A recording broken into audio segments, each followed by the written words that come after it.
Assalamualaikum warahmatullahi wabarakatuh. Perkenalkan, kami dari kelompok 1 yang beranggotakan Kartika Puspitaningrum, Rara Yunisa, dan Rati Pratiwi.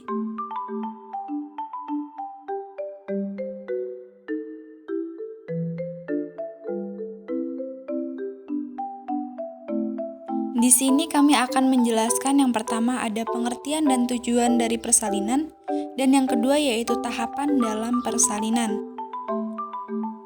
Materi pertama yaitu tentang pengertian persalinan. Persalinan dan kelahiran itu merupakan kejadian fisiologi yang normal dalam kehidupan. Persalinan adalah proses membuka dan menipisnya serviks dan janin turun ke jalan lahir.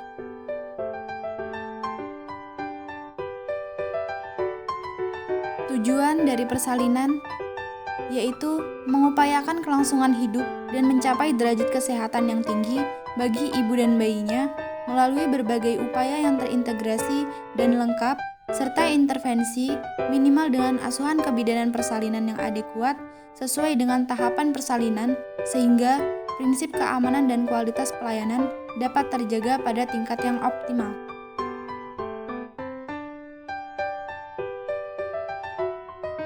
Tahapan dalam persalinan. Pada kala 1, dimulai sejak terjadinya kontraksi uterus dan pembukaan serviks hingga mencapai pembukaan lengkap, yaitu 10 cm. Persalinan kala 1 berlangsung 18 hingga 24 jam dan terbagi menjadi 2 fase, yaitu fase laten dan fase aktif.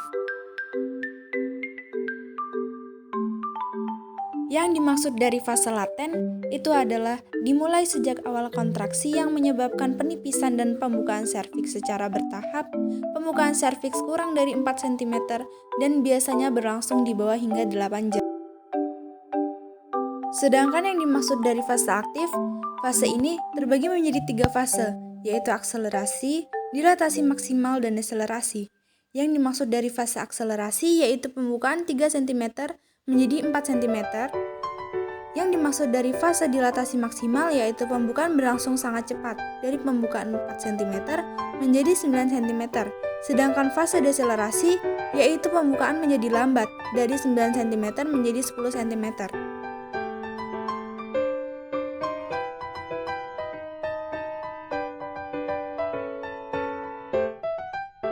Pada kala 2, persalinan kala 2 dimulai dengan pembukaan lengkap dari serviks dan berakhir dengan lahirnya bayi. Proses ini berlangsung 2 jam pada primi dan 1 jam pada multi. Tanda-tanda bahwa kala 2 persalinan sudah dekat adalah: yang pertama, perineum menonjol; yang kedua, vulva vagina dan sphincter anus membuka; yang ketiga, jumlah pengeluaran air ketuban meningkat; yang keempat, his lebih kuat dan lebih cepat 2-3 menit sekali; yang kelima, pembukaan lengkap sampai 10 cm; yang keenam, pada primi gravida berlangsung rata-rata 1,5 jam dan multipara rata-rata setengah jam.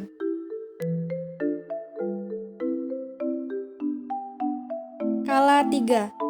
Kala 3 persalinan dimulai setelah lahirnya bayi dan berakhir dengan lahirnya plasenta dan selaput ketuban. Berlangsung tidak lebih dari 30 menit, disebut dengan kala uri atau kala pengeluaran plasenta.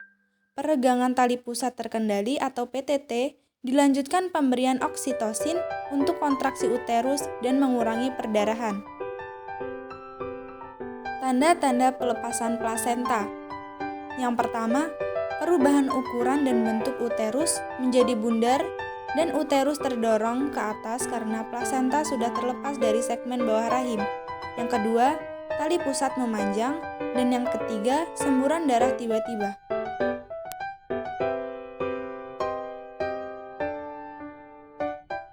Pada kala 4, dimulai setelah lahirnya plasenta dan berakhir 2 jam setelah itu.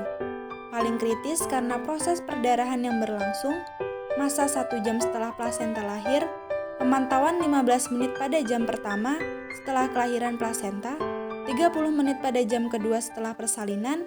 Jika kondisi ibu tidak stabil, perlu dipantau lebih sering. Observasi intensif karena perdarahan yang terjadi pada masa ini. Observasi yang dilakukan yaitu meliputi yang pertama, tingkat kesadaran penderita, yang kedua, pemeriksaan tanda-tanda vital, yang ketiga, kontraksi uterus, dan yang keempat, perdarahan. Dianggap masih normal bila jumlahnya tidak melebihi 400 hingga 500 cc. Itu saja penjelasan dari kami. Kurang lebihnya kami mohon maaf. Kami akhiri. Wassalamualaikum warahmatullahi wabarakatuh.